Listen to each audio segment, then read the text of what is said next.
pour garder leur poste. Parce qu'on parle beaucoup de stabilité. La seule stabilité qu'a assurée ce soir, c'est la stabilité des élus qui ont peur des élections, qui ont peur de retourner devant les électeurs, et qu'il fallait surtout trouver toutes les négociations possibles dans les arrière-cuisines, dans les couloirs. Avant d'aller plus loin, clique sur s'abonner. Chaque seconde compte. Alors reste avec nous. Fais-le maintenant et abonne-toi. Ça s'appelle un compromis, ça, Julien Audoul. Ça s'appelle un compromis. Ça s'appelle une soumission.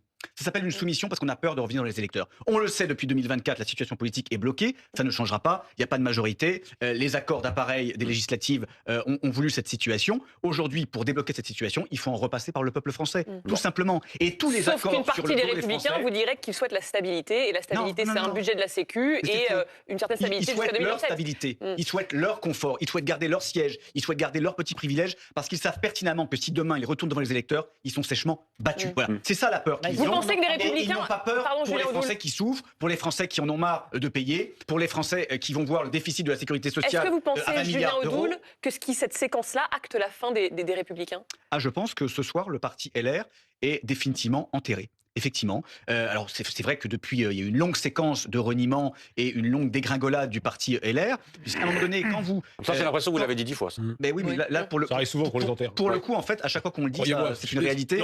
Et il baisse en crédibilité, il baisse en nombre d'élus, et il baisse aussi en termes de popularité. Alors attendez, Marine Le Pen vient de réagir. On va voir le tweet de Marine Le Pen ce soir, après ce vote à l'Assemblée. Et je voulais vous faire réagir là-dessus, Philippe Brun. Ce n'est plus l'article 49.3 dans la Constitution qui permet à un gouvernement sans majorité d'adopter un texte budgétaire. C'est désormais l'article 12, celui qui permet au président de la République de prononcer la dissolution de l'Assemblée nationale.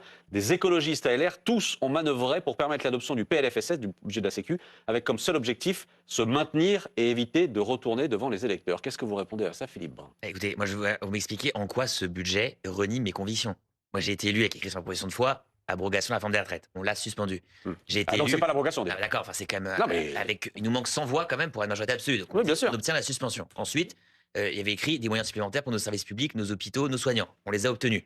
Rien qui ne touche les classes populaires et les classes moyennes. Aucune franchise médicale. On a supprimé le doublement des franchises médicales dans ce budget de la sécurité sociale.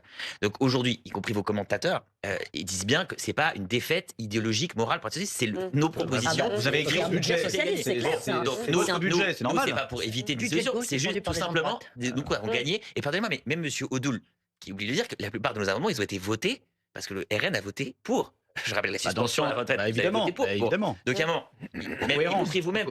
Donc, c'est pas une manœuvre du côté de la gauche, en tout cas. Eux sont fidèles à leurs convictions. Vous n'avez pas voté contre. Vous n'avez pas voté contre la partie dépenses. C'est que ce budget n'est pas si mauvais que ça, M. Audoul. C'est un budget qui a été écrit, téléguidé, ordonné par les socialistes. C'est Olivier Faure qui a transmis sa copie. Monsieur Lecornu s'est soumis à cette copie. Le problème, c'est que vous avez d'autres groupes, dont des groupes prétendument d'opposition comme les LR ou comme Horizon, parce qu'Horizon peut s'interroger. Vous avez le patron d'Horizon, Édouard Bailly. Non, attendez, on va rester sur ce que dit Philippe Brun. Attendez, faites la liste Philippe Brun de ce qu'a voté Julien Audoul. Mais la réalité, c'est qu'ils ont voté quasiment tout ce qu'on a proposé, en vérité. Non, c'est faux. C'est faux. Pas tout ce que vous avez proposé. On a voté ce qui était en adéquation. Allez-y, Philippe Brun. En adéquation dans le programme.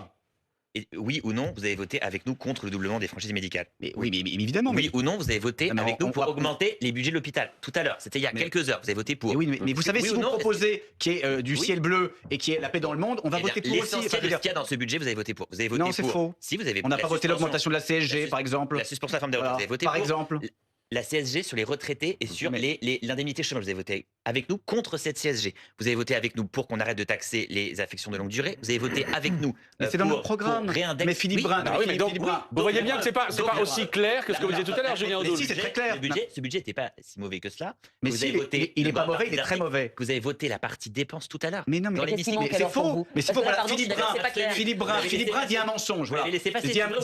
On n'a pas laissé passer. On n'a pas tenu sur la partie recette. Alors attendez, la réponse de Julien Audoul. Il dit un mensonge, il dit vous avez voté la partie dépenses, c'est faux, on s'est abstenu effectivement. Pas voté contre. Non mais encore une fois, il faut être raisonnable et surtout dire la vérité. Mais ce budget est un très mauvais budget, d'une part parce qu'il alourdit, même si Philippe Brun s'en défend, il alourdit la pression fiscale et il alourdit le poids des taxes sur nos concitoyens, ce qui est intolérable alors que nous sommes le pays le plus fiscalisé du monde. Je rappelle que dans tous les pays de l'OCDE, les citoyens français sont les plus matraqués d'impôts, ce qui est intolérable au regard des services publics auxquels ils ont droit, qui sont totalement délabrés et indécents pour la plupart d'entre eux, malheureusement, même si les fonctionnaires qui y sont admirables. Et très clairement, il ne fait aucune économie parce que tous les amendements dont il ne parle pas, tous les amendements d'économie que nous avons voulu proposer, que nous avons défendus, ils ont tous été rejetés par la gauche. Parce que la gauche ne veut faire aucune économie sur l'immigration, parce qu'elle veut plus d'immigration. Donc il faut payer plus pour l'immigration. Elle veut faire aucune économie sur la fraude. Elle se moque d'aller récupérer de l'argent de la fraude. La fraude, il faut laisser filer. Les faux arrêts maladie, on s'en moque. Les cartes vitales frauduleuses, on s'en moque, etc. Donc ça, c'est la gauche. Pareil sur le train de vie de l'État. Le train de vie de l'État, ça appartient aussi. L'éléphant socialiste veut toujours plus de train de vie. Attendez, que répond Philippe Brun ? Attendez, que vous répond Philippe Brun ? On laisse filer la dépense publique. On fait pas d'économie. Avant de partir, vous êtes plus de 95% à regarder nos extraits sans être abonné. Si ce format court vous aide à aller à l'essentiel, pensez à vous abonner, à liker et à partager.